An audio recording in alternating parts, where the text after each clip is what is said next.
پتہ ہے تمہاری دعائیں قبول کیوں نہیں ہوتی ہیں اور معجزے تمہارے ساتھ کیوں نہیں ہوتے؟ آدھے دل کے یقین سے کبھی معجزے نہیں ہوا کرتے۔ تم سب کچھ اللہ پر چھوڑ تو دو، اپنی ساری پریشانیاں اس کے حوالے کر دو، اور ساتھ ہی فکر مند بھی رہو کہ فریاد سنی جائے گی یا نہیں سنی جائے گی، دعا قبول ہوگی یا نہیں ہوگی، معجزہ ہوگا یا نہیں ہوگا۔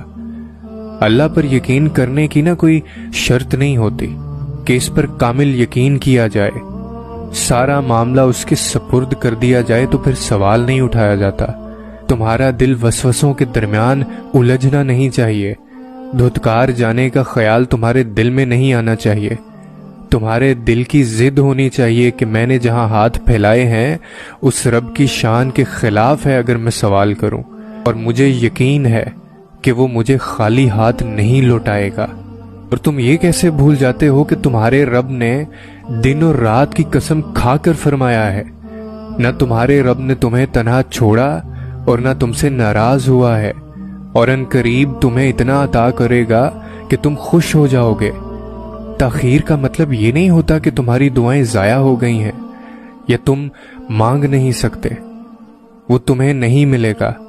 تاخیر میں تو خیر چھپی ہوتی ہے، تاخیر میں بندے کو صبر سکھایا جاتا ہے، اور تاخیر میں ہی اللہ نے معجزے کو پوشیدہ رکھا ہوتا ہے۔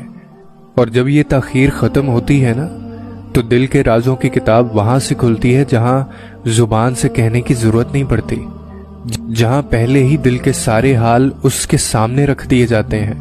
وہاں دل کی بات کرنے کے لیے لفظ نہیں ڈھونڈنے پڑتے، سوچنا نہیں پڑتا کہ کیا کہنا ہے، وہاں تو بس آنسو اپنی بات کہہ جاتے ہیں، دل کا حال جوں کا توں اللہ کے آگے رکھ دیتے ہیں۔